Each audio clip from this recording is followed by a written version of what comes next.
Philidor Shenanigans, what more can you want? Let's get straight into it. Alright, let's see who we're going to play today. Alright, let's play against this player over here, an 1800 rated player, well 1776, and we're going to play Philidor, see how well we do here. Get a couple rating, I get 2 points if I win this, and lose 20 if I lose. That's not too good, but it is what it is. Alright guys, so normal Philidor over here, nothing too special, nothing too great. Alright. Let's see what our opponent does. He's thinking a bit. Is he going to play f4, the scary variation? Or will they play knight of 3, the normal variation? Or will they just play... Yeah, okay. They're just playing the normal variation. Nothing too special. Alright, now they're playing d5. And this d5 variation is not good for white. I've shown so many people already in the past why this is terrible. Let's see how this person decides to play it. Alright, the bishop here variation. So, what I like to do whenever my opponent plays bishop d4, I like to just take here first. Now, another possibility that is possible there was to play knight b6, but I really just like taking first. Just asking my opponent what they're going to do with their position here. Now, again, capturing here is a possibility, but we'll leave it for now. Knight b6 is better because it forces it to go back. And then you can take on there, but this is completely fine for me as well. This is just a Najdorf situation now. I can play knight c5, attack bishop, attack e5, play b6, go for like some Kasparov variation in which we get a queen on a8, bishop on b7. A lot of incredible stuff over here. I'm very comfortable in these positions. I used to be a Najdorf player, so it is what it is. Alright, let's play a6, trying to get our b5 in. If they play a4, we're just going to snap that bishop right off the board. And they have very ugly looking pawns. Alright, let's get b5 in. They're probably going to take here. That's completely fine. We'll just capture back with the bishop, get our bishop on b7. Very normal stuff. Nothing too much to worry about. Again, we have ideas of playing b4 as well, just trying to win this guy over here. Alright, let's just play bishop here. If they want to take on f6, that is a bad decision from our opponents, because this bishop was worth nothing and that knight was worth a lot. In fact, in a lot of positions, what you might often see is you might see people, they might actually, sacrifice a pawn just so they can get that piece traded off, because that piece is just so garbage. Alright, let's play here. If he wants, he can take if he wants to, and I get the open c file for me to play with. And my knight's also defending this guy as well. Get the open c file is very, very, very good. Alright, so he's forcing me to take here. That's completely fine. But now he has a backward c pawn, which is not what he wants to have in this situation here. Ooh, he takes here. Now, I cannot take here yet, because that is very bad. Because then I lose my bishop, which is not good. But again, this is a situation where I just mentioned, often you sacrifice this pawn over here so that you can trade off that garbage bishop. So where do we want to put this bishop here now? That's the real question. Do I want to put it on b7? If I put it on b7, he can take here, I take, and I can take on c2 possibly. It's a possibility. I can put the bishop here, in which he's just going to take again with one of his pieces, with his queen most likely. To be honest, I'm not really scared of any of this. Now, what if I just move here, queen takes? What do we want to do here? Queen takes, he's attacking e5. Again, this is a move that I may have missed a little bit, which is my fault for sure. Let's just play bishop e7. Nothing too much to be worried about here. The thing is, our pieces are a lot more active than our opponents, so even if we go down a pawn, life is completely fine. Like this. We just play something like this, attack the pawn, ask our opponent what's he going to do. These pawn structure is very bad for our opponent. Yeah, he's up a pawn, but again, this is a pawn that we're not really too scared of missing. Again, so our opponent is what we call, panicking here. Why? Because, look, his weaknesses are all over. He has to get rid of these. Otherwise, they're going to become a very big problem as the game progresses. I'm just going to play pawn here. Why trade off my good pawn for his weak pawn? This is just going to become target for me to attack in the future. I like that. Alright, so do we want to trade or do we want to just keep it like this? I think I want to keep the status quo by playing rook here. Just attacking on c2. Of course, I don't want my opponent to get his rook down here, so I'm probably just going to move my rook back here on the very next move. Or do I want to play rook here? He can't really play rook here because I can take here. That's a possibility. If I play here, though, he can play queen to d3. It's a little bit annoying. Let's just play rook c7. Play a little bit passively. We have the better minor piece here. Bishops are better in the endgame when there are pawns on both sides of the board. Do we just play h6? I think we do. Keep our pawns on the opposite side of the colored squares, our opponents as our bishop, but maybe g6 is better here. No, I like h6. What's our opponent trying to do? He's not trying to back rank mate us, so we're fine. Just play something like this. We might play something like queen here. We might want to target this guy. We don't want to play a5 yet because queen can go to b5. That's annoying. I'm very confident in our position over here. I might just play it slow. Play queen e6, just play something like pawn f6 and ask my opponent what they're going to do. What do? Ooh, now that's an interesting move because that creates a weakness. Knight's pretty weak here. I can play knight rook here actually.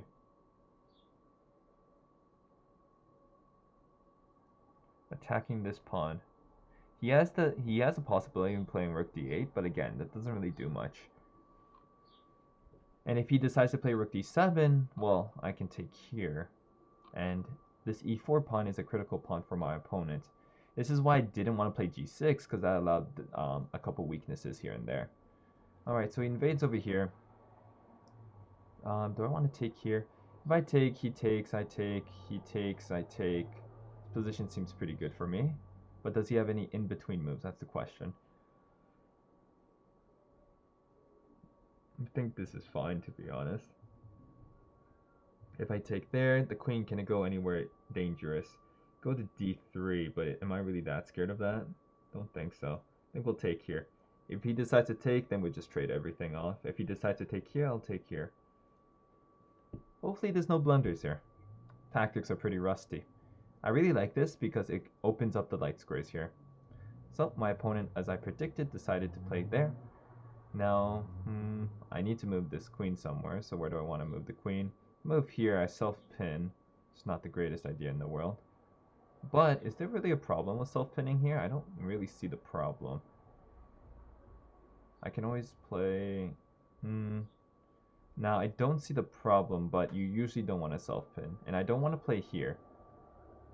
So maybe self-pinning might be the best idea here. Yeah, let's just self-pin here.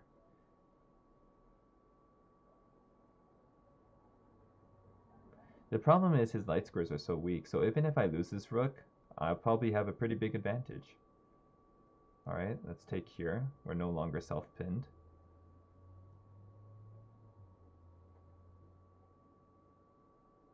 Trading off pieces shouldn't be in our opponent's favor.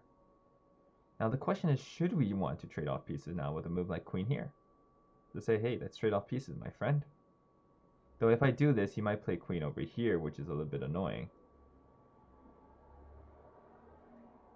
So let's play queen f6. Yeah, it makes our pawn structure look pretty bad. Takes, and then he just plays like rook d7. Actually, no, but he can't play rook d7 because then that just leads to a mate in one. Where's the mate in one? Well, if he takes and I play rook here, it's mate because the bishop's guarding this diagonal over here. Now you might say that you get double pawns. Yeah, that's true. Double pawns are not the best things in the world, but they're also not too bad if you know how to play with them. Alright, let's just get out the pin. Again, we don't want to get into an absolute pin where a king gets in danger over here because that will lead to disaster after they play a move like f3 and the rook cannot move. So we'll just solve that issue right away. Don't let it linger. Don't give our opponent any counterplay whatsoever. We're going to get a move like rook here very soon. Opponent's in a lot of trouble. It's not a very good knight to have as well. I might, think of some sacrifices here. Possible. Ooh, knight over there. Now I can't play rook d4, which is I wanted. But there are a lot of other things I can play here. I think the simplest move is just playing something like queen here. Just saying I have a super powerful queen. What you're gonna do about that? Might threaten a mate over here. We're up a pawn here, which means slow and steady can win the race. But since I see so many light square weaknesses, there might not be any need for slow and steady in this position. My next move here is just playing a move like rook c4, attacking c2, also threatening pawn e4. I'm also threatening the knight as well. Again, there's so many problems in my opponent's position here. The only thing I'm scared of is like somehow his queen gets like over here or something, because that can be a perpetual check, if not worse for me.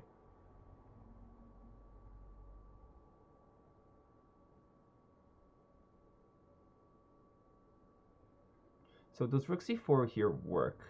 I'm attacking the queen. I'm attacking the knight. So if I play rook c4, he can't play here because I can take here and it defends there. So I play here. He can't take my pawn because I have queen g2 checkmate. So this looks like a good move. His knight's under attack, his c2 pawn's under attack. We're threatening pawn e4. He can't play a move like king g2 because that keeps his knight stuck from forever and always. So this rook c4 move should be the killer move in this position.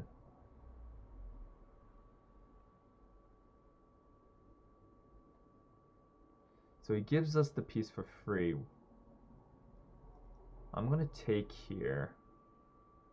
Well, oh, but I see his idea. His idea is he's going to take here, check. That's very annoying. So what if I play rook d4 first?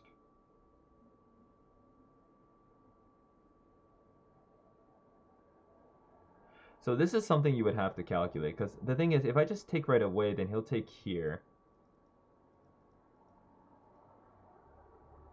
And then, what if I just sidestep with the king, though?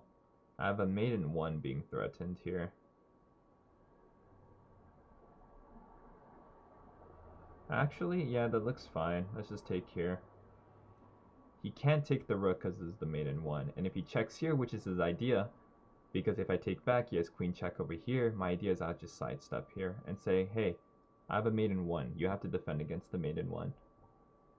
You don't always have to react to your opponent's threats the way that they want you to. So in this position, there's no more checks, which means he has to deal with the mate, which is not what my opponent wants to do here. And I also threaten rook d4 now. This king g7 move I think is pretty crucial. So now I'm up a piece into the endgame, which, as you guys know, is my specialty. He's going to play rook here because that's the only way to go for counterplay. Well, then I'll just take on g6, get rid of all his counterplay. You might think, oh, can you do this and then threaten some mate in 1s? Yeah, that's definitely a possibility, but why risk anything? Let's just play some simple chess over here. Let's just take over here. Make sure he has no threats. Yeah, you can check me. I'll block. I'll take over here. Threaten mate. How are you going to defend it? And the answer is you're not. You're not going to defend it. And because you're not going to defend it, I can just win the game because your rook's out of position. And so we won the game. Very nice. So I think this was a pretty clean game. Let's check them out. It says we made him blunder. We can check the blunder another time. All right, let's play against the 1500 now.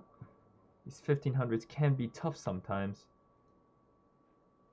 All right, so this is a weird move. Usually you want to play d4 right away, but it doesn't really impact what happens. We just transposed into a normal variation of the Philidor again. And another d5 Philidor. I promise you guys, these are not scripted, these videos, though they have been pretty convenient for me. All right, so why is this bad, you might be asking? Well, this is terrible for many reasons. Now I get this plan very, very, very simply. Let's just get a queen over here move first, threatening b2 since his dark square bishop left. Do I get d5 right away? D5, no, d5 unfortunately does not work. Let's play h6, see if he wants to trade. He does not want to trade. Let's play bishop e7.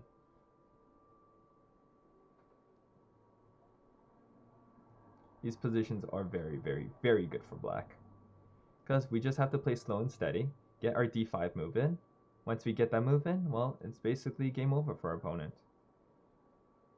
All right, let's get this over here. Let's get our bishop to b7. Let's get d5 in. So our opponent wasted a couple moves trying to get this guy over here. Interesting. Bishop b7, does that force it? d5, take, take, take. Nope. So what if I play queen here? What if I play queen here, actually? Just attacking the bishop and attacking e4 as well. It's risky. Well, what's life without a couple risks? Can't play b3 because I take. I might play queen d3 though, but I have knight c5. Ooh, so he allows me to play knight c5.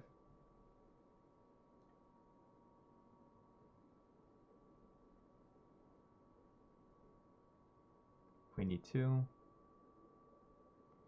Yep. Now the question is, do I have this sacrifice here? Takes d5.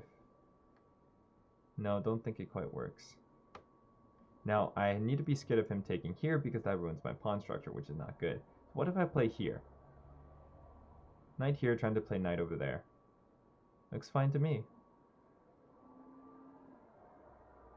You might say, oh, can he play knight takes here? But then I have rook takes e5 here. Our opponent is attacking our queen. We will... Do I want to play queen b7? Let's think.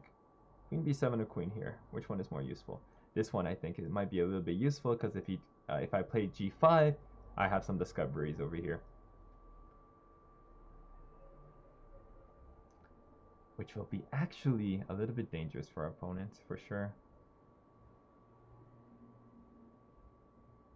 This bishop's a little bit annoying on c4, though. How's our opponent going to defend? Is he going to play here? Just go into the discovery himself?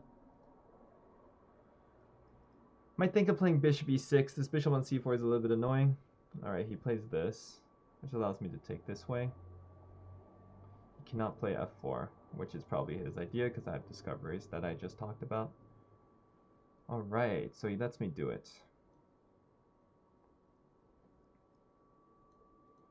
This was probably his plan all along. It does not work. Because I have this now. Well, pow, double attack on the queen. Now, the question is, was there something better? The answer is most likely, but I see a free queen, so I'll take a free queen. Why?